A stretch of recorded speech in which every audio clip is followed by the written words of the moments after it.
You're listening to the Break Podcast powered by Career Cloud. What's up, everyone? So I made a new friend. We're kind of kindred spirits. My new friend is called the fairy godmother of career breaks and sabbaticals. Katrina McGhee is a career break and sabbatical expert. She's the creator of the Break Blueprint and author of an upcoming book, Taking a Career Break for Dummies.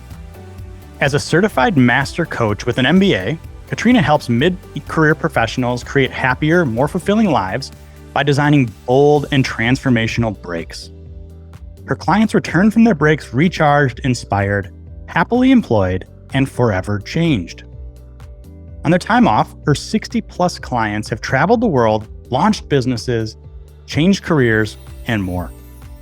Katrina's work was inspired by her own 20-month career break, where she saved $40,000 in just 18 months to quit her corporate job and travel the world. She's now an enthusiastic world traveler and digital nomad. Her advice on career breaks, money, and travel has been shared across various outlets, including Forbes, Smarter Travel, Thrive Global, and Yahoo. We obviously jammed on this idea of a career break and how we both come at that word break from different points of view. Katrina has an amazing life story spanning heartache and triumph, and she shares it all. I look forward to having her on again when her book comes out. But for now, I hope you enjoy this episode with my new friend, Katrina McGhee. This episode is sponsored by ZipRecruiter. If you need a change and are looking for a new job, or if you're looking to hire for your small business, please check out ZipRecruiter today. Their smart technology matches the right candidates to the right jobs and sends new opportunities right to your inbox. They make finding a job or hiring the right person easier than ever. ZipRecruiter, the smarter way to hire. Try ZipRecruiter for free today by going to ZipRecruiter.com and tell them I sent you. Katrina, welcome to the show. I'm so happy to have you here today. Thank you for having me. I am excited to be here. Yeah, it's really interesting because you are considered like the, what do you call yourself? The career break fairy godmother, basically. And this show is called The Break. I think we mean it in maybe slightly different ways, but the ethos and the essence of what we're talking about, I think we completely resonate on. So I want to start there with, and my audience has heard this before, but I want to talk about what that word break means to me. And then I would love for you to talk about what that word means to you. So when I think of the word break, I think about literally destruction, like breaking a mental construct or a way of thinking about ourselves in the past or in the present. And when we break that, we start to see other types of possibility and we start to embrace change. And so the moments that I like to talk about within people's stories and trajectories are all about those moments where the light bulb went on and you decided that you need to go in a different path. And I know you've felt that because we're going to hear about it in your story, but that's what the break is to me. And I want you to go ahead and try to give us a little bit of insight as to what that word means to you. Yeah. So I think it would be adjacent, right? I think of a break, if we're these humans standing here with all these threads attached to us, all these expectations, all these people, all these things we feel responsible for. To me, a break is taking the scissors and cutting all of the cords so that you can be free. And then consciously having the space to decide going forward, what cords do I want to reconnect? They might be different. They might be the same. You might have a different relationship with each thing, right? But it's kind of like disconnecting very abruptly all of the things that you maybe have used to define yourself or think of as parts of your identity. Yeah. And just really rethinking, who am I now? It's like almost like reconnecting with yourself. It's like breaking your connection with everything externally so that you can reconnect internally.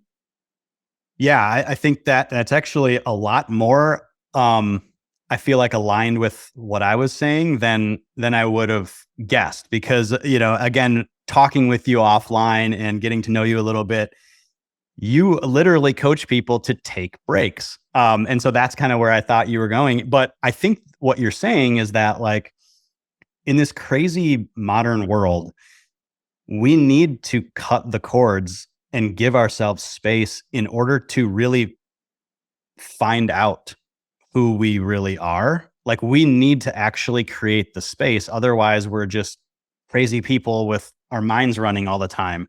And that is definitely part of my ethos there. Like, the whole idea of identity is baked into a lot of the things that I talk about in my programs, because I think it's so foundational to you being aligned with who you just naturally are and using those talents. It's the key to sort of becoming more happy and content with your progress and how you define success. So I love to hear. I'm loving that you put it in that way, because I think we're very on the same path. So I want to get to know you a little bit more here. I want to get to know your story. So talk to us a little bit about who you are, who you were, and what has led you on this path of sort of you've taken a couple big career breaks. So start before that and talk to us a little bit about that journey, and I'll jump in with follow-ups wherever I feel like I need to. Yeah, I love this. Okay, so I've been reflecting a lot on sort of my origin story as I'm writing a book, and I'm really thinking through, I'm sharing all the stuff about breaks. It's like, why did I take a break? What was the real origin story? And honestly, I think it goes back to my childhood. I am biracial. My dad is Black and my mom is white. And growing up, I grew up in a place that wasn't so amenable to that. It wasn't the easiest place to grow up, but also, my mom's side of the family really wasn't very approving of us. And that was really hard. But, I think in every kind of like defining moment that creates this like huge challenge or mountain that we have to climb over, that's also where our gifts lie. And what I have really reflected on and become even more aware of, in this last year is that climbing that mountain set me free to realize that people that you love, people that you respect, people that you want to like approve of you may not approve of you for super arbitrary reasons that are out of your control. And you can survive, right? Not belonging. It sucks. It feels terrible, but you can survive it. And so I think that seed was planted for me to decide that I don't have to always take a path of seeking approval. Now, that doesn't mean that I didn't do it, but when I become conscious of it, right, I'm able to like tap back into myself and ask myself, like, what do I really want? So that kind of sets the stage. I was an overachiever, wanting to get the good grades. I was the oldest kid between my parents together. And I just wanted to do well. I went to college, I went to a great school, and I'm like, yeah, I'm just going to make a lot of money and achieve, because we didn't have a lot of money. So I had these dreams of like taking vacations and eating out. Like, it was like, ooh, let's get fancy. And it was awesome for a while, but I ended up in a career as an actuary for 8 years that, wasn't me. I was a math major, but that wasn't necessarily like the life that I wanted or envisioned for myself. It was a good career, but it didn't feel me. And so I left to get my MBA, which at the time felt controversial to like certain members of my family and certain friends around me. But, I wanted to change my life. The sad part, though, Michael, is that I ended up in a second career and I was more unhappy. What? No, this MBA was supposed to fix all of my problems. And it actually just magnified for me how much I didn't belong, nor did I want to belong in a corporate setting. And so that really moved me eons forward in realizing that I wanted to take a break. Now, that reality at the time, this is like 2012, was too wild and crazy to really own. So I ended up hiring a life coach to find a third career, because I thought a third career was going to fix me. But it was 6 months of working with her that I had this epiphany one day sitting on her couch, where I was just like, oh my God, I don't want another career. I just want a break. I want to travel the world. I want to be happy. I want to feel free. I want to do life my way for a while. And that really set me on a different path that culminates in me now helping other people do that as well. All right. So I've got a bunch of follow-ups. You gave us a whole bunch of great nuggets. And I want to start with, so first of all, the juxtaposition of you being an actuary and me knowing like what you do sort of now and where you've been in terms of traveling the world, like it's just really funny to me because I think about like, what's the caricature of an actuary? And then who is Katrina that I know right now? And that's just like almost mind blowing. So it's pretty funny. For both of us. Yeah. But I want to go back to this idea of you being an achiever and pursuing sort of this, you almost alluded to like this default path of success. And I just talked with Paul Millard, who wrote a book called The Pathless Path. And that episode will be out before this one is live. But it makes me think of that. Like, you somewhere along the line were questioning the scripts that were automatically running in your head about success and approval and all of those things. So what were some of those scripts that you learned maybe early on that put you on that path? And then how did you realize that you could question this? Yeah. So, I think some of the earlier scripts are my parents invested a lot in me, right? Like emotionally and, to their own means and availability financially. And so, especially, I went to Smith College, which is this really, like good school, but it was expensive school. I had some grants, but we had student loans. We split them 50-50. And it was like feeling like I owed other people something, right? Like people have invested in me. They care about me. They want what's best for me. And they're telling me, go get the good job, right? Corporate was kind of the golden road and the Wizard of Oz, right? It was like the golden road to riches in my mind. My parents, weren't in corporate settings. My mom was a social worker. My dad was a postmaster. Like they hadn't gone that route, but it just seemed like, oh yeah, business is how I can have a life and afford to do things that my family could never afford to do. And that's what I thought I was supposed to do. And then now I'm a good student, right? I get good grades. I try really hard. I'm generally smart and good at adapting at things. Of course, I'm going to keep succeeding. I'm going to keep trying to check the boxes. And so whatever was presented in front of me, it was like, well, I just have to keep taking the next step in the same direction. I was never given permission to really think outside the box. I remember doing an exchange program my junior year at Howard University, and I took an acting class. And it was for non-majors with super low entry, right? Like it was for non-majors. And that led to me auditioning for an improv group. And I got in. And I remember that being like one of the best experiences of my whole college career. Like it was insane and awesome and freeing.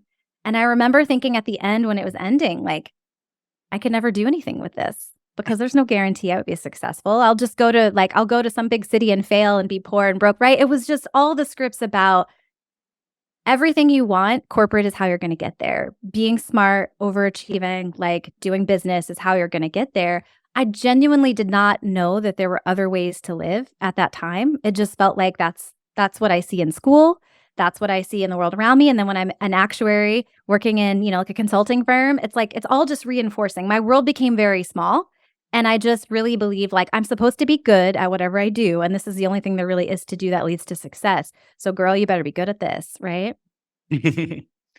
Yeah, it makes a lot of sense. I think, for me, it was very similar. Like the scripts were, you have to sort of sacrifice and work hard and feel some pain, along that path. And then also like the education is the key to growth. And so always pursuing education, it's always a good investment. And I just remember like, and I did all those things. And I don't think my parents or people around me were wrong necessarily.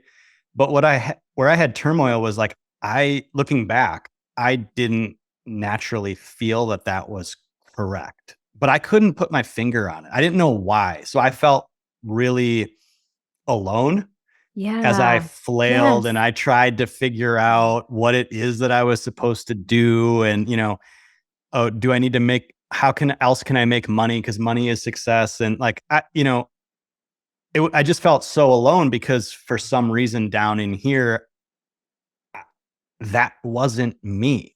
And I felt like I was pretending. And it took me a really, really, really long time to figure that out. And that's part of like why I'm doing this podcast is I want to help people like hear from people like you. And then basically like identify that feeling a lot earlier and say, all right, Katrina is actually giving me permission here. Like what I need is permission. And she's giving it to me at, 22 instead of 45. Like that's my goal. So that's so good. And the way you describe that aloneness and that sacrifice, I can so relate to that. I think I was told, and not just by my parents, right? It's just sort of like this collective group think, like it's not supposed to feel good. It's work. It's a grind, right? Like wait for retirement. You'll enjoy your life then. But this feeling of this doesn't feel good, but also people telling you that's just how it's supposed to feel. So you're like, oh, okay, like this is what's normal. And then that aloneness, I mean, I felt like such an oddball through my whole corporate career. I remember this one moment where I got pulled in for an annual review at one of my actuarial jobs. And they were like, okay, great. We're asking all the associates this question. Next year, would you rather work a lot of hours, but then have potential like significant upside with your pay and bonus and stuff and like see that financial reward? Or would you rather work a more balanced schedule, but know that you aren't going to have like a lot of financial progression next year? And I was like, oh, I would prefer the time. That's easy. I would like the time. And there was this dead silence from my manager. And she goes, we've asked everyone that question and you're the only one that answered that. And I was like, oh God. And it was just, but that moment, that awkward, I don't belong here. Like something does not fit in this picture. That's how I felt too, going through, both of my corporate careers. Yeah, that's so interesting. It's just that is such it feels like a throwaway moment, right? Like if you don't actually pay attention to that moment and what that moment's telling you, you could just skip over it. But because you're thinking about it and it hit you in such a way, like that was a very pivotal break moment for you, that sort of made you say, huh, everybody else is this way. Yeah. And I'm going this way. There's got to be something there. And I don't quite know what it is, but there's got to be something there. Very, very interesting. So you're tapping into some of this stuff and you're feeling some anxiety around, being trapped and that this life wasn't really me. What did you do with that feeling? Like how long do you think you were sitting in that, where from when you realized it to when you took some type of action to address it? Yeah, way too long. So I'll be super, super honest. I knew a few months into my first actuarial job, right? I knew then like that path wasn't a fit for me. I looked around and I was like, I don't want what these people have. Not that what they had was bad, it just I didn't aspire to it, right? And I remember thinking, I'm good at math, I can do this job, but nothing inside of me is feeling particularly lit up while I'm doing this. So I can't imagine doing this for the next, 50 years. But here's the other thing is I had this sort of false belief, maybe from Disney movies, I don't know. But I was like, it's okay though, because I know I'm an interesting person. I know I have gifts, and someday the world will conspire to just make it easy for me to live the life I thought I was going to live and to use these gifts.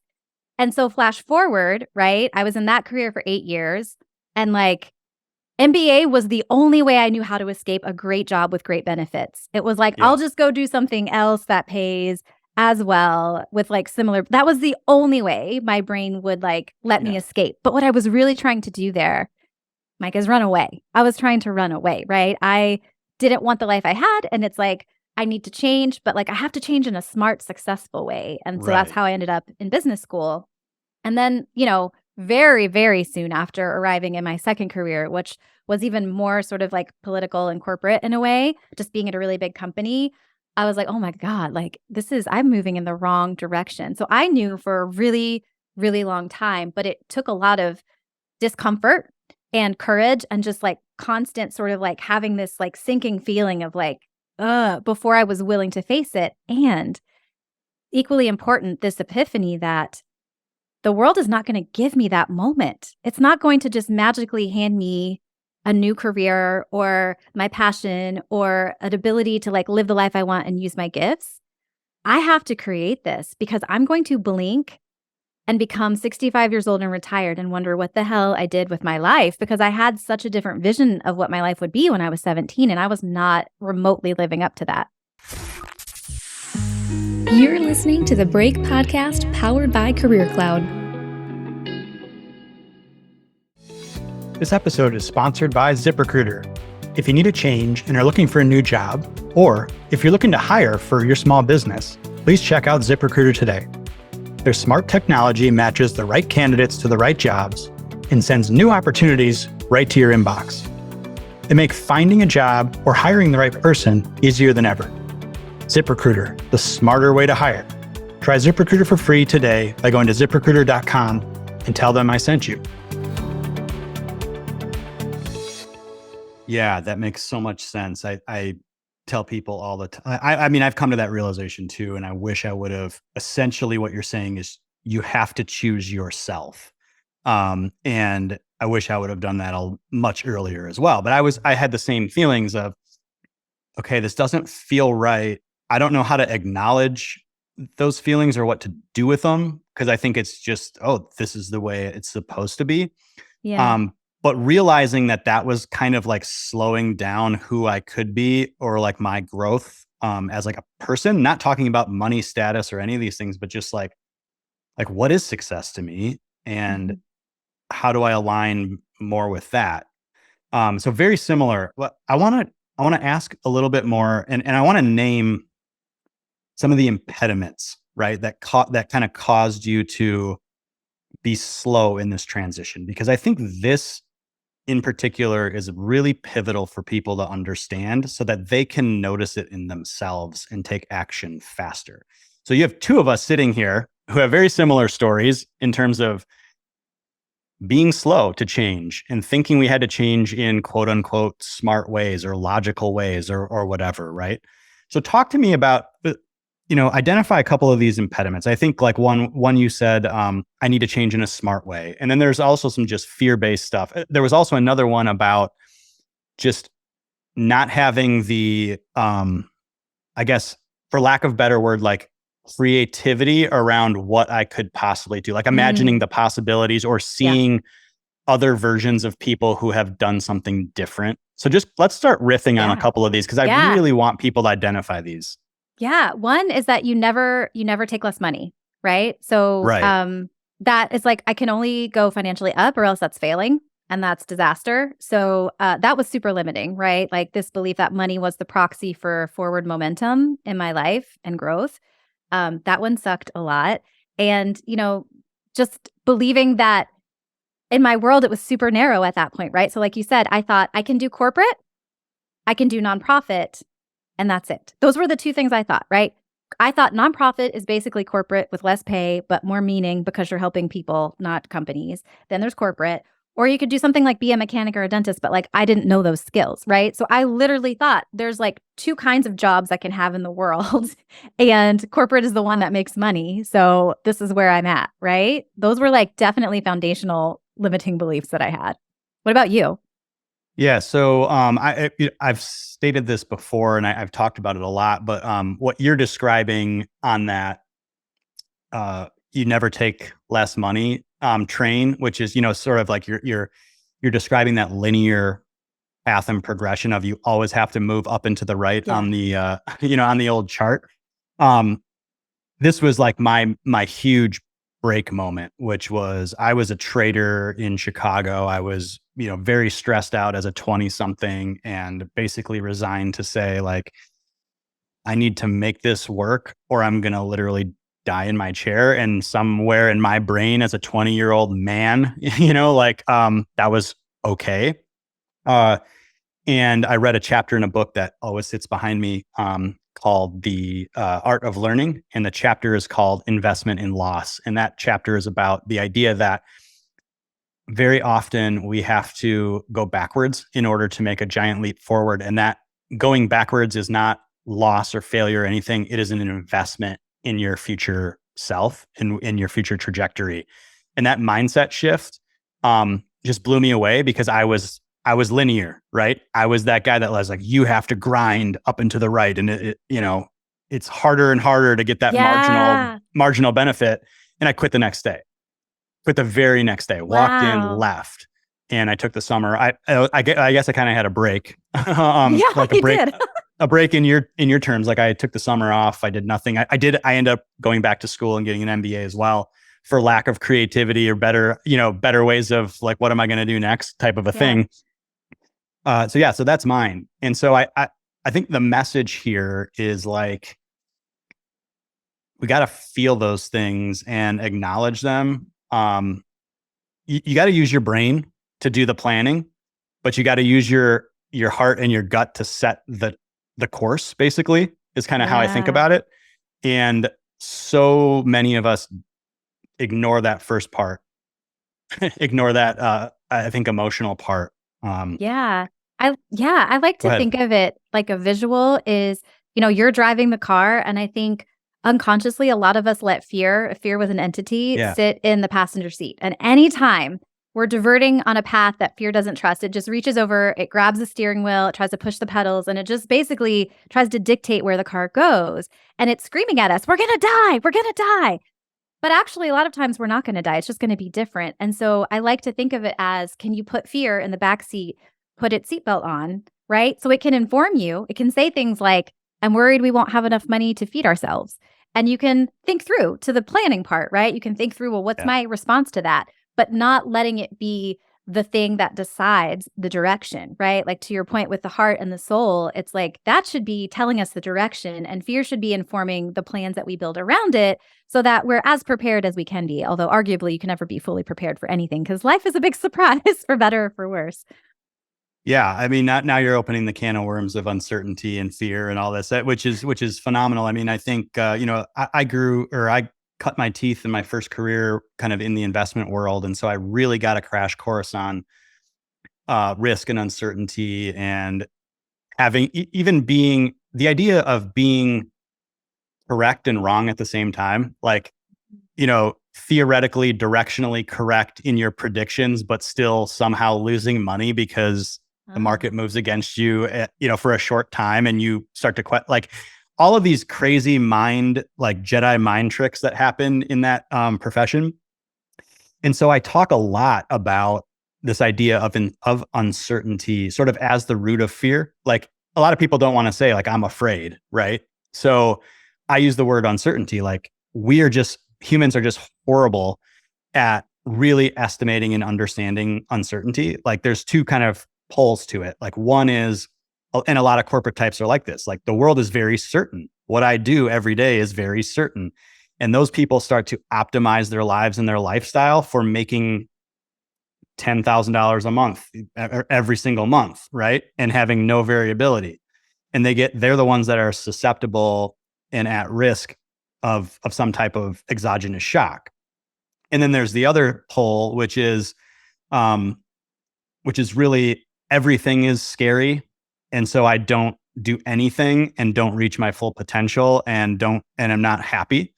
And what I try to do is, bring some realisticness to the situation and get people more in the middle. And I think like one of the greatest exercises that I've learned of, and I don't know if you've heard of this, for putting fear in the back seat, as you said, is Tim Ferriss's fear setting. Have you ever heard of this? No, what is that? You know who Tim Ferriss is? I do. Okay, yeah. So if you just look it up, like I think he did a TED talk on it actually. So it's just this idea of like when you are fearful of something or like taking on a big change and it's scary, you go through a thought exercise of imagining like the absolute worst case scenario. And basically like, can you live with that? Or going through the exercise of how can I mitigate or reduce some of this fear? So that's like exactly listening to your gut and your emotion, to set the course and being like, okay, just because I'm scared doesn't mean I shouldn't do that. But now we're going to turn on our logical brain and we're going to systematically try to tick off some of that uncertainty to get to a place emotionally where, okay, it's not so scary. I can take the next step, just the next tiny step. Like that's the idea. So I would check that out. It's really good. Yeah. That's like kind of a worst, like in a life coaching sense, right? We're like, what's the worst that can happen, and making peace with that, because when you name it and you articulate it, number one, you diffuse some of the fear of like holding it in, but then you can also plan, right, for like making peace with it or planning a mitigation plan of how you might deal with it. But yeah, I think, fear, I like to use the word scared sighted. I feel like when we're making a big change and doing something awesome that is in alignment, there's always going to be this undercurrent of scared sighted, right? You don't want terrified only, because that's like, okay, terrified's not so great. But there's this excitement mixed with this terror. The terror has to happen because it's outside your comfort zone and it's different. Yeah. And excited is because it's like aligned and it's moving in a direction and it's changed and it's, oh my gosh, I'm growing, right? And so it's that idea that, to your point of what you said, fear being around does not actually mean that anything has gone wrong or that it's bad, right? Like we can oftentimes, it's like super cold water. It's like, oh, no, I'm going away from that, or a really hot surface, right? It's like, oh, no, away. And it's like, no, like sometimes fear can mean that, but I like to think of scared sighted as being like the yes button, like you're going in the right direction, like keep going. But it's also just recognizing that fear is just a normal part of our human ball of tricks, right? Like our brain creating fear. And so nothing's gone wrong immediately on the surface just because you might have some fear come up. I love that word that you just used there. Like I had never heard that, scared sighted. And, I'm feeling that right now. And I'm not ready to like announce what I've got going on, but I've got something like in the hopper where it feels scary, but it's totally aligned at the same time. And, it's that word to a T. It's scared sighted. And it feels like it dovetails and aligns with, Ryan Holiday and The Obstacle is the Way. If you've ever read that book, it's kind of like, you have to start to lean into the fear, because the things that you are fearful of, are very often like the path that you have to take. And you are somewhere in here in your gut. It is, and in your mind too, I guess, like it's messing with you there. You're procrastinating because you're fearful. But that is the way, through into the growth. So I love that. I'm going to use it. I'm going to steal it. I'm sorry. Yeah, you steal it. It's good use. It's fantastic. Awesome. All right. I want to transition a little bit, and I want to learn about your experience with a life coach and how you, and then getting to your break. Like I want to hear your story. I want my tribe here to hear what you did for 20 months, taking time off and taking your break. So go take that whichever way you'd like. Okay, here we go. Diving in. So I started seeing a life coach. Like I said, I had no idea where this was going to lead. I just knew life could not continue as it was. Like I was going to need to create the break, like the shift in how I, like your way of defining break. I was going to need to create some break in how I was moving through my work life and my life in general.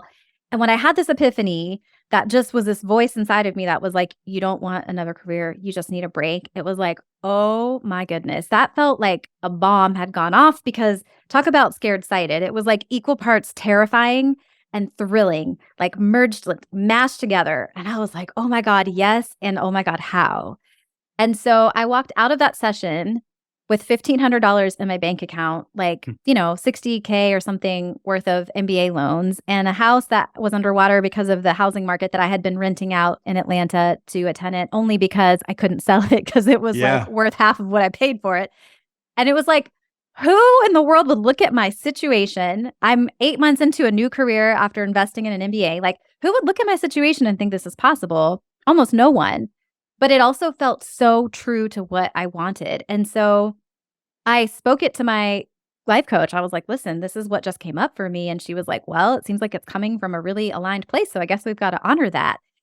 And I think having an advocate in that very delicate moment where it's just a very tiny seed, say, hey, we can plant this and see what blooms, was really important for me, because it felt on the surface so crazy. So at that point, I'm like, okay, I'm going to own this. I'm terrified and excited. I have to rethink my finances because I don't have any money. And so that was the moment where I started like really paying attention to my spending habits without judgment, right? But just, where's all my money going? I was making like $93K at that time. And I was like, where's all my money going? Like, how am I spending it all every month? I figured that out when I tracked it for 2 months. And I was like, dang, $700 at Whole Foods in a month? That's a lot, Katrina. But that was what I was doing. Impulse shopping at its best. And so ultimately, right? I reestablished a relationship with money, and I went on to save $40,000 in 18 months once I really got my stuff together and started making that shift. I wasn't depriving myself, but I was prioritizing, right? I was spending my money in alignment with my goals. And so that whole journey was just like a roller coaster, but it was really thrilling. So, I started telling people pretty early on because I was so excited I couldn't hide it. And I just wanted to share that. And people usually say they don't tell anyone, but I took an opposite approach where I was like, I'm going to need some support. And so it was really awesome to have people rally around me or be interested or excited for me. But one of the most amazing things about that and that perspective is that I gave 8 months notice to my job that I was leaving. So I'm saving money. I see the light at the end of the tunnel, and I'm like, oh my gosh, I think I'm going to have enough money in about 8 months to peace out of here. So I gave my notice and I was like, there's no turning back now. I'm ripping this Band-Aid off. And so that's what I did. And, it was amazing. There were times where I wanted to quit though, because it seemed so far away. I mean, I was working for a very long time to put the plan together and save the money essentially. And there were times where I was like, I still don't feel like this is going to happen. It wasn't like I just started saving $1,000 a month overnight. I started saving $150 a month, and then it was $200, and then it was $400. So there was definitely a slogging period where it felt hard, but I just kept this dream of what was possible in my mind. And I had made this plan of how I was going to spend it. I was going to road trip through the US for 3 months. I was going to go home and spend time with my family for a few months over the holidays. I was going to go abroad. And then I was going to come back and figure out if I wanted to change my career or what I wanted to do. And so a week and a half, roughly, before my break started, I'm so excited. I've given my notice. My younger brother, very unexpectedly passed away. And that was I know. And he was my favorite person, my favorite human. So it was the most catastrophic thing at this really pivotal moment. And it's oh my God, what is even happening right now? And I just remember going into that break with a mix of anger, you have to be kidding me. I've been saving all this money for all this time and planning, and this happens now, mixed with gratitude. Now I have $40,000. I've already quit my job. I have a plan for what I could do if I want to be around the world, do some things, whatever. I don't have to think about that stuff. I have created, without knowing it, the exact conditions I'm going to need to heal from the most awful, terrible thing that has ever happened in my life. And I think it honestly saved my life. It saved me from falling into a really deep depression. And it was I had to live with both of those feelings, angry that it happened, confused, surprised, shocked, and then also really grateful, right? That I was living my life and that I was a person that was taking advantage of however many years I have on this planet. And that I had this break experience. And so, I rolled into it with very mixed emotions, but I started with a 3-month road trip, and that was so healing. So I had a boyfriend who I met him while I was saving money. So I already knew I was taking the break. So when he started dating me, I was like, listen, dude, I'm taking a break. So just know we're going to be apart. If this works, we're going to be apart. And he was a traveler. So he was very supportive of it, but I convinced him. At the last minute, he came on the road trip with me, which made the driving so much easier. But we had so much fun. But we just did a gigantic 3-month circle through the US, saw so many things, went out to the Grand Canyon, saw arches, just all the stuff, drove A1 up California into Oregon. And it was just so incredible. So had this very almost intense experience in nature and in the world, sort of processing my grief, physically driving in a car, away from my old life. It was very sort of poetic in a way, and also really awesome. And then I went home for the holidays, which were incredibly somber, but also really super grateful that I got to be with my family. And then it was time to go abroad. I was not a skilled traveler. I think I had traveled on my own abroad once for a long weekend in Brussels when I was studying abroad in Spain for my MBA for a semester. I was technically not qualified at all, but I had just done a lot of research. I was like, well, this is what I feel called to do, right? This is what's on my heart. Talk about scared sighted. I'm going to do it. And so my very first leg was flying. I took a Greyhound or a Megabus to DC from West Virginia, and I flew nonstop down to Medellin, Colombia. And I arrived at 9 p.m. It was dark. I had arranged a taxi, and then I have to take a 40-minute taxi to the hostel. And I remember just crying as the plane was landing. I'm like, why am I in Colombia by myself arriving at night? I just remember like being to like my inner self, like, why are you making me do this? Why is this the thing that I have to do? Why did you put this on my heart? But it turned out to be fine. My taxi driver was so nice. I couldn't get cash out of the ATM. So he was like, well, I know where you're staying. I'll just come tomorrow and get the money. Nice. And he did. And it was awesome. Yeah, he was so chill.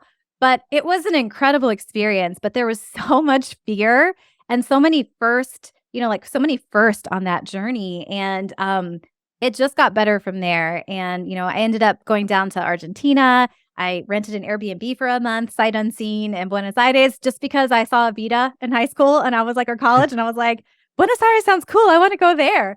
And then I'm flying to Barcelona to go back there because I hadn't been there since I graduated from my MBA and like had finished my semester abroad there.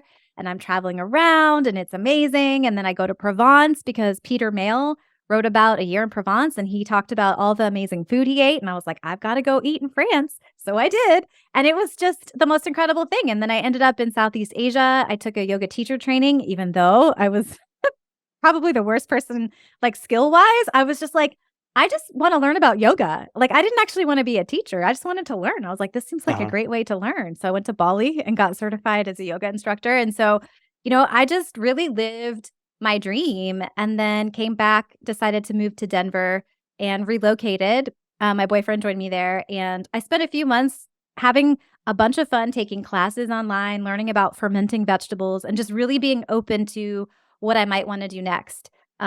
Before ultimately deciding. But the coolest sort of like full circle moment was once I felt like my break was really over. I updated my resume and I was like, I have no idea what's going to happen. I thought my break was going to be 12 months. It turned into 20 because I just kept spending money until I went broke. And I'm like, I don't even know what this is going to look like. I landed 5 job offers in 5 weeks. And that was the moment that planted a seed for me to be doing the work that I do now, helping other people, because I was like, oh, there's something to this, living on your own terms, taking a break, going your own way. And I want other people to know the joy of this and the magic of this experience. But man, it was like a real journey. Man, I got a lot of follow-ups here too. The first one is, do you attribute getting those job offers to the fact that you did go on this journey, or how do you think about that? Yeah. So I 1,000% believed in the power and the benefit of the break. So I wrote about it in my cover letter. I put it in my additional information on my resume at the time, right? And this was a time when career breaks were still kind of taboo and like people didn't really understand them, but I like owned it. And so I think the jobs that I was getting were partly because I was framing my break in a way that made me special. And I was very excited. I was well rested. I was energized. And I'm also this crazy, unpredictable, innovative person that is willing to think outside the box, that is staying in alignment with her values. And so when I showed up to any company, I made sure I was only applying to companies that I actually wanted to work for one reason or another. Like there was something genuine I could connect to. And I'm like basically telling the story of my self-improvement. And then I'm like, and now I'm ready to come back to work. And here's why I want to work for you. Here's why I want you to benefit from this. So I think it was like the icing on the cake. So there were a lot of qualified applicants applying for things. We were equally qualified. We all had great experience, but I'm the person that they remember as the girl who quit her job to travel around the world. And I think that adds a level of intrigue and interest, right, to you. And it's like, wow, she has some strong convictions. And, I would just roll up like, let's talk about my break. Let's talk about all the freaking amazing things I got out of it. And 50% of my interviews were about my break. Like they wanted to know, like, where did you go? What was your favorite place? Like, were you nervous? Why did you decide to take it? And I just took it as interest instead of feeling like I was being, grilled or getting defensive. I was like, yeah, let me tell you about it. And it was just like, people loved it. Yeah, that's great. I mean, just leaning into that, flipping the script. I mean, there's so much online about how do I talk about a career break or a pause in my resume or a resume hole or whatever. And it's like, you just flip that around. You're like, yeah, let you use it to your advantage, which is amazing. And a great lesson for people. One other thing that I want to ask from the beginning, when you were with this life coach and you said, I don't need another job, I need a break. How did you decide that was right?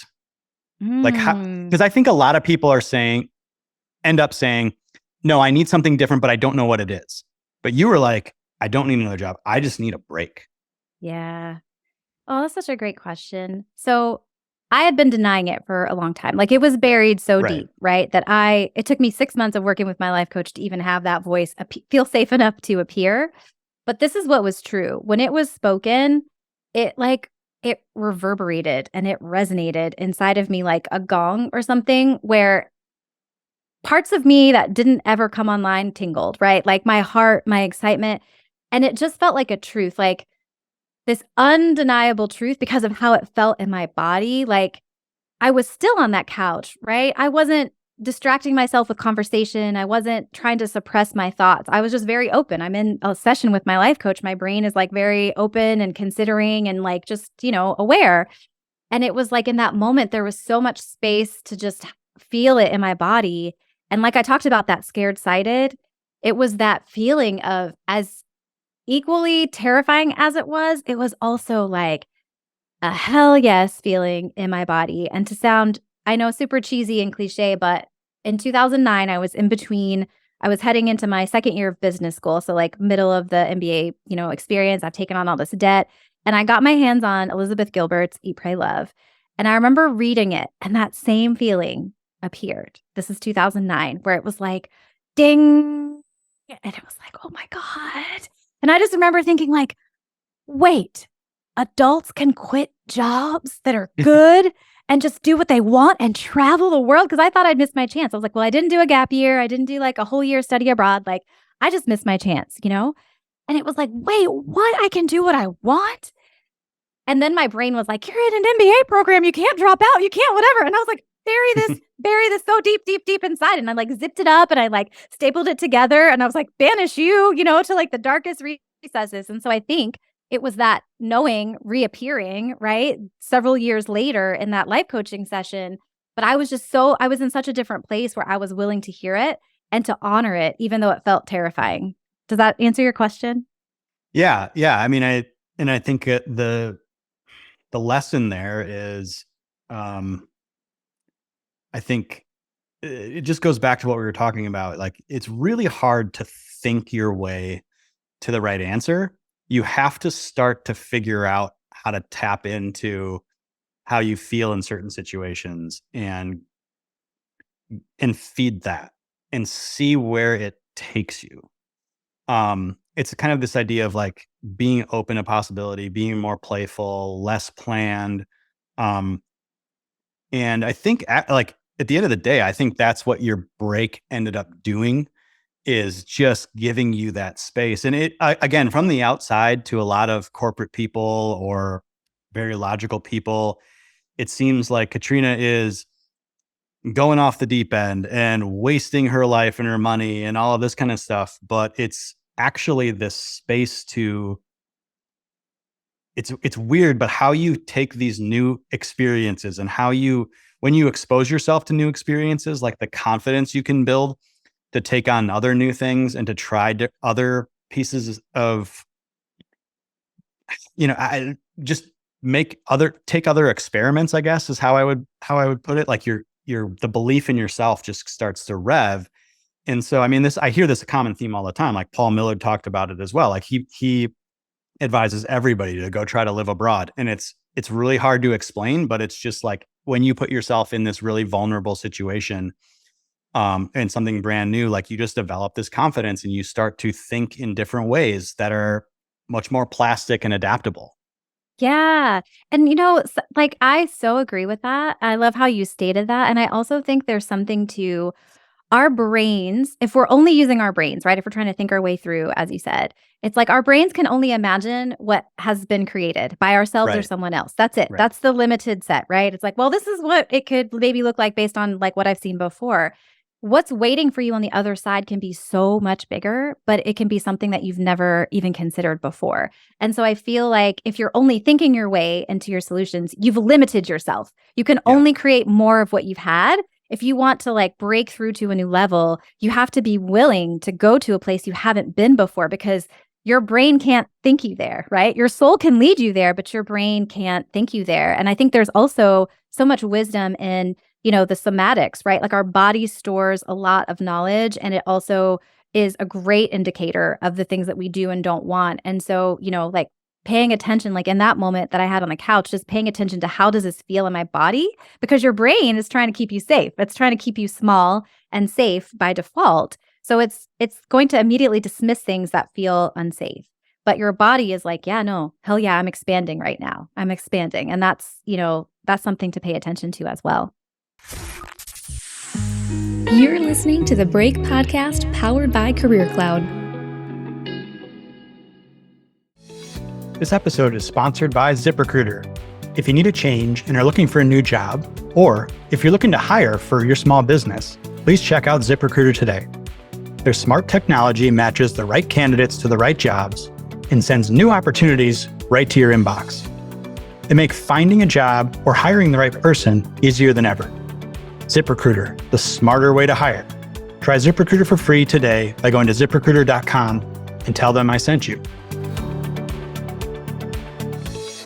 And to just describe what you were talking about in like, again, I kind of go back to finance terms, and it's like, there's two aspects to risk, basically. Like, one is are you actually right or wrong in a decision? But the other one is the magnitude of gain or loss. And so like our brains, our thinking logical brains, are really good at seeing the downside. Like there's no real talent, I guess, in seeing the downside, because like so many people can see that. Like we're just conditioned to do it. We're able to define it much better. But in those situations where growth and upside is so massive and explosive, like we can't fathom putting a number on that. And so always our estimations are skewed to the downside. We're almost always systematically not accounting for enough upside. And if you play enough rolls of the dice, like you can take some small losses, but then you hit something big and it completely wipes out all of your losses and, go. So I try to get people to think in terms of this and think and like play this long game. And if you are running more experiments and being more playful, yes, you will lose. Technically, you will be wrong. You will have a failure. But if you get back up and do it again right away and keep turning that dial, like you're going to hit something, and the hit is going to be so explosive that it wipes everything else out. So I think like to tie it together, I mean, I think the idea of a break is what helps people think more creatively and more playfully at the heart of it, I guess. What do you think? Yeah, absolutely. And I think it's about prioritizing yourself. Like not what you think you should do or what you feel like a successful person would do, but it's sort of rethinking your relationship to yourself. How do you treat yourself? How do you honor yourself? How do you honor your needs? And I just feel like it's this moment in time to really come back to yourself. I think for a lot of us, I don't know how you felt, but there was a time where making a great salary really, truly was my goal. I wanted to know what that felt like. I wanted to know what it felt like to be able to like make it, in the corporate world. But 35-year-old Katrina did not want the same things that 25-year-old Katrina wanted. But if we're not having these pauses, creating these moments to rethink ourselves, our identity, like to really like disconnect from our identity even being like what we do, you're just doubling down on old you goals, right? And yes. I'm 43 now, like 100,000%, that 25-year-old me wanted something very different. But if I'm unconscious to that, I'm now trying to be like the senior manager of, a market research team or something, because those were old, old goals. And it's like, you've got to come back to yourself because you're always changing and growing and evolving as well. Yeah. I do this exercise with people called the identity buster. Basically, I came across it like while I was coaching somebody, and he was like, oh my, we really were like, what are the labels that we've given ourselves, and like, what is our identity to work, basically. And, it was just this really powerful moment for him. And so I've developed it into like something that I use with people. But it's just that idea of questioning how we view our current reality and asking, is that actually true? And what, I mean, it's so simple, but it's so powerful. And I think that's where the value of a great coach, lies, is in teasing that stuff out and pushing somebody to think differently. And so I want to talk to you about and ask you about like what you are doing today in your coaching practice. And to me, like thinking of a coach to help people take career breaks, I was like, that's really interesting. I want to know more about how that works. So talk to us a little bit about that. Yeah, absolutely. So, in the beginning, it was based off of my experience mixed with the experience I had life coaching and taking a break. But over the last 6 years that I've been doing this, I've seen so many different breaks up close. So I am able to support people from, kind of conception of the idea all the way through reentry of a break. So people will come to me at different places. I would say 60% come to me before a break. They either want a plan to feel good about it, to feel like it's a safe decision or some confirmation that they can do it and to set up a plan for success. Probably 30% come to me in the middle of a break and maybe they had an amazing first half, but then they have this crisis moment where they're like, I took that trip or I did this thing or now I'm well rested and I still feel lost, right? So like, how do I make sense of this space and time and use it wisely? Because I feel kind of lost in this moment. And then maybe 10% come to me towards the end of a break, looking to transition back into corporate or into entrepreneurship or something different. And so, essentially, I'm a certified life coach. My biggest belief is that the majority of the stuff is mindset. Everybody's break looks different. Yeah. I've had over 60, I think I'm at 63 clients that have either started a break and or gone through and ended a break. And every single break is different. Some people have kids, some people have pets, some people own property, some don't, some have debt, some have, partners, kids, all the things. But what's true is that they designed their break to be nourishing and to provide some level of personal development so that the person that emerges from that experience is different than the person who went into it and is much closer to the person that they want to be. And so that's really where I think the special sauce of what I do comes in, is using a mix of life coaching and consulting, right? For more of the tactical stuff, the planning, the logistics, to help people design a break that's going to create a transformation so that they don't just have a good time or take a really great trip and then come back still exhausted or having to default back to their old life or their old career, their old job if they don't want it any longer, but to use it as a catalyst to zoom forward with that change and that transformation, to like reestablish a way of living, to rethink what balance means to them, to rethink time, to rethink courage, to rethink authenticity and alignment, and to find the courage to, go their own way and kind of create their own path. Yeah, that makes a lot of sense to me. And I think the idea of your secret sauce and being a coach through this, like it all relates back to uncertainty. Like people, you're totally right. 80-90% of all of this stuff is mindset. But part of the mindset is I need a path I believe in or a plan I believe in. And so the planning and the logistics is all about making someone more confident in that approach, I guess.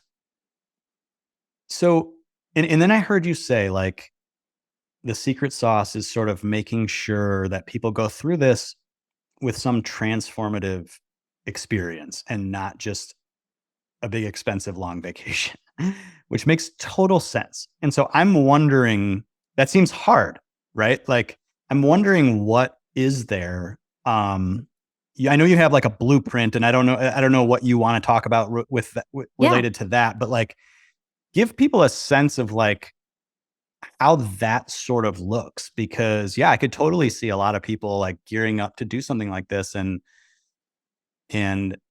not having that experience without proper guidance, without proper exercises and things to do.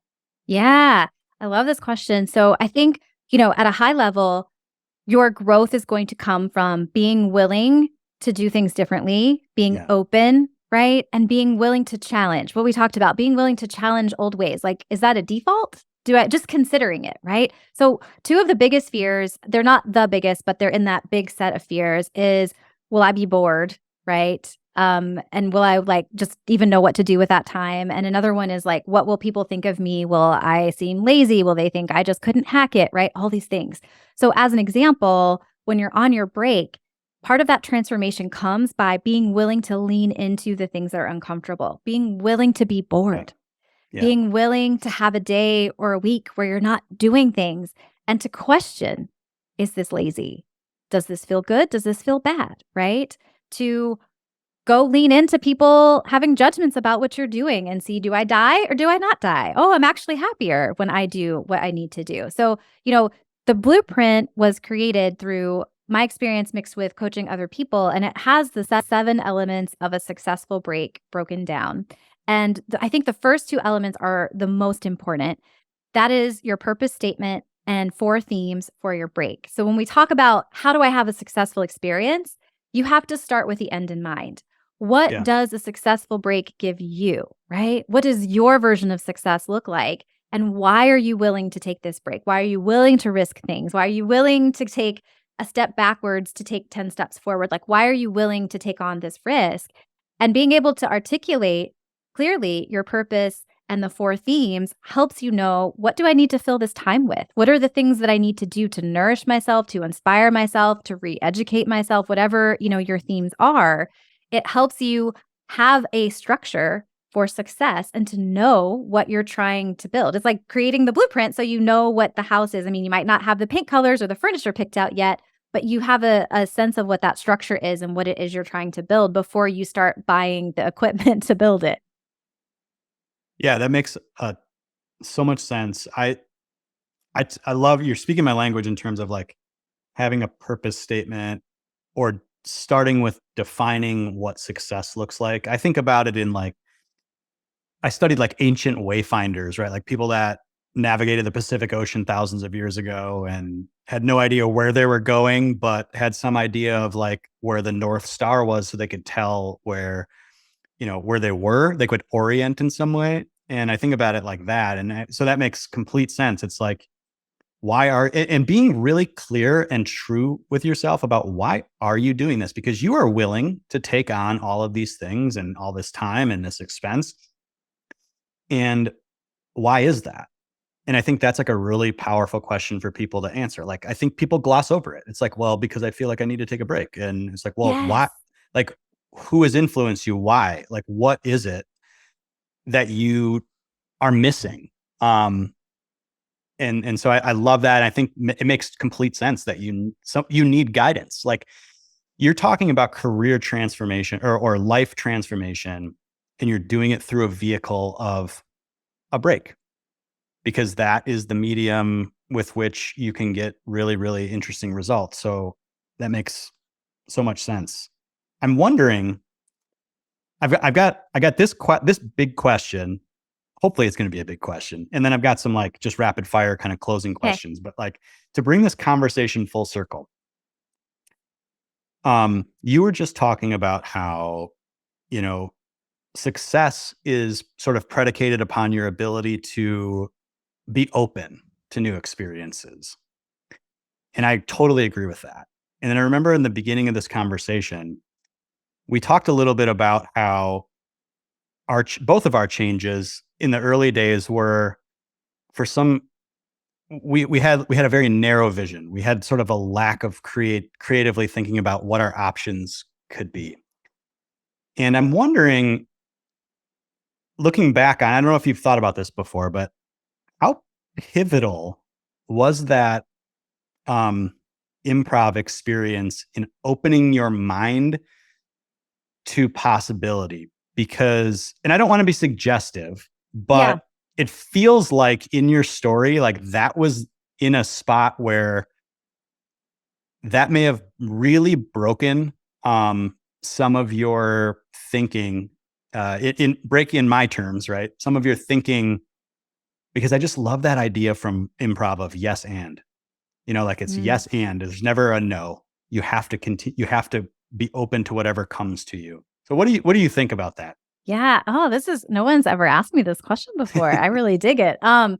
Yeah, I mean, I think it planted seeds for me to really even connect to my creative side and to see Yes. this, like in that experience, I lit up, right, in a way that I wasn't lighting up in my mathematical pursuits or my, future career. So it was kind of pivotal, and it was affirmation that there's a part of me that can be fully turned up, bright light, vibrant, right? Like I saw that part come alive.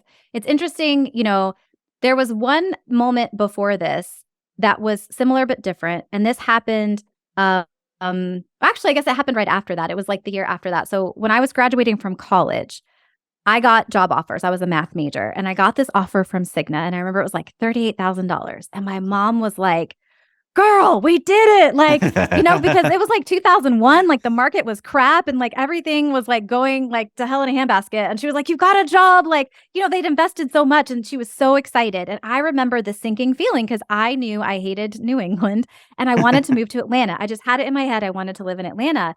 And my mom was like, well, you can work for Cigna, right? You talk about that fallback plan, like work for Cigna, get like a few years of experience, and you can go to Atlanta. You can go to Atlanta anytime. And I just remember this like feeling of like, I don't want to go. No, it was like a child, like petulant, but it was just this like, I became stone in my body thinking about going. And my mom kept checking on me every week. Like, did you tell them yes? I asked for an extension with them, right? Did you tell them yes? Did you tell them yes? I was like, no, mom, no. And then I remember I didn't have another offer. I'd been looking for other jobs and I had to make a decision. I told Cigna no with no other offers. And I just believed that like, something better can come. It is possible. And to your point, maybe it was that improv experience of I can say yes to things. I can lean into what is true for me. I can follow this spark. And a few weeks later, I got an opportunity to go interview for a job in Atlanta that was the exact same job as Cigna, but for a different company. And it paid 45 plus relocation bonus plus signing bonus. And they were going to let me take the summer off. So it was a better job by every metric of a better job, but I had to be willing to let the sure thing, air quotes, go to like say yes to what was waiting for me in the place that I wanted to be. And this was pre-LinkedIn, right? I think it was like headhunter.net or something, like the online recruiter found me. It was not like an easy feat to be found, outside of New England, but it happened. And so to your point, I've never really connected that, but maybe that improv experience really gave me the power I needed to honor that no. And to really just, even in my own way, lean into the possibility of there being something better waiting for me. Yeah, I've done an improv class before as well, and I had a blast with it. And I just remember being like, holy shit, look at the amazing things that happen when you don't have everything planned and scripted. And you don't know what's coming. Like, that's pretty amazing. And so that's just kind of stuck with me. And I do think that is people have a difficult time letting go of that feeling of need to control and putting yourself in a situation like that. And maybe there's other situations, but I can't, I haven't been able to think of any that are as powerful as that. Well, I guess traveling is definitely like that. Being in a foreign country where you don't know the language or anything, like that's definitely, you got to roll with it. You just got to roll with it. But being in those four situations, I think is a key to unlocking that governor in your brain that says stop.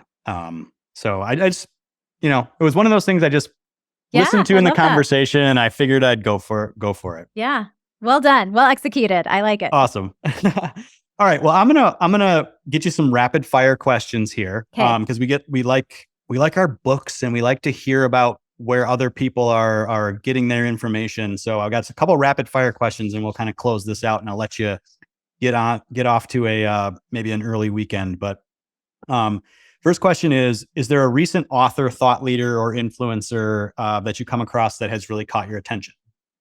Yeah. So I have purposely I've been trying to underconsume right now because I am writing a book and I have a very tight timeline with my publisher. And so I basically write, and try to think through my own process. However, I do love one of my old business coach, Lacey Seitz, is an amazing sort of trailblazer in this space of coaching and how she runs her business. She ran an NFT for one of her spots, like to train her audience on like thinking about, this other sort of way of life and like NFT and all these things and to educate. And now she has started a second business called Dateable, which is leaning into using data to make decisions in a space where a lot of things can seem woo-woo or sort of like, I don't know, I'm just going on what I feel or what other people are doing.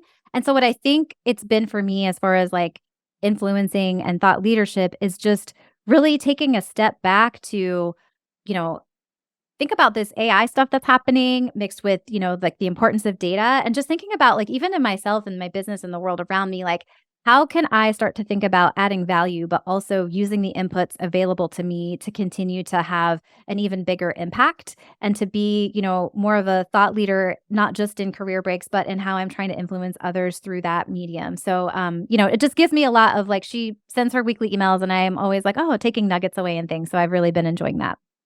Yeah, very interesting. Are you reading a book now, or have you read a book recently that's really influenced you that you think Yeah, people I need to hear love about? yeah, it was a recent re-listen. The Surrender Experiment by Michael Singer. Have you heard that one or read it? I have not. I've heard of it, but I have not. Okay, love it so much. Such an incredible story. When he, he has had this incredible journey and it all began with his agreement with the universe that he was going to surrender to what the universe wanted for him. And I think it's just a powerful reminder to the point of things outside of our control, right? It's like that's the ultimate in that. And the journey he goes on is just freaking incredible. It doesn't sound real, but it's his life. Mhm. And so it's like very gripping. It's a really fun listen. All right. And what's got you excited about the next 12 months? So I ask everybody this because there's some doom and gloom out there. There's some, we can all be prone to some negativity and be fearful. And the part of this Yeah. show's ethos is break out of that. So what's got you excited about the next 12 months? Yeah. The world is just opening up at a very rapid pace to allow for all of us to show and use our gifts in different ways. I think, the work that we do, right? Like we have to give ourselves some credit. Like I think the ways that we could show up and work have continued to expand and we're different, than we were in our early 20s. And I think what's really exciting is there's so much change happening and with, remote work and AI and all these things that are changing, it can feel scary, but I also think it's just creating an opportunity for us to be creative and to like think of ways that we want to be successful while leaning into and utilizing our gifts. And this book for me, will be coming out that I'm writing will be coming out in November. And for me personally, these next 12 months are about a whole new journey. I've pushed myself to my limits and beyond. It's like a mental marathon for me to write this book as a first time author. And I feel like I'm excited to see what's on the other side because it has to be bigger than what my brain can imagine because my brain could not even imagine that I would be writing this book. Can you tell us what the book is? Yes, it's Taking a Career Break for Dummies. I'm writing a book in the For Dummies series with Wiley Publishing. So you will be able to see it in a bookstore later this fall. And will you come back on the show and talk about it and promote it? Hell yes, I will. Awesome. Excellent. That's fantastic. This has been amazing. Thank you so much for sharing all of your time with us. Will you leave our audience with where they can learn more about you? Obviously, we talked about the book, but that's not available yet. Where can they find more about you, follow your journey, get in touch with coaching or if they need to, or all of those things? Yeah, you absolutely can do all of those things if you download my freebie, which is 45 epic things you can do on a career break. So I know that a lot of people wrestle with what could that really look like? What could I do? What are some examples? To see other people do it or to know what's possible can really spark your brain to imagine what could be possible for you. People fostered a child. They started an animal sanctuary. I mean, my clients have done amazing things. So I have taken the best of what my clients have done on their break and created sort of a best hits list that you can download. And then that will put you on my email list and you'll get to know about all the cool things I do and when my book comes out. Cool. And that's at, if I have it correct, I've got www.kmcgheecoaching.com/45 things. And Yep, that is it's right. K McGhee, KMCGHEE coaching.com. And we'll make sure we have all this in the show notes and everything. Yes. Thank you so much, Michael. Yeah, exactly. Well, awesome. Thank you so much for sharing your story with us. I am pumped. I've got more energy now than I did at the beginning of the show. So I really appreciate it. Thanks so much for being here and we will talk soon.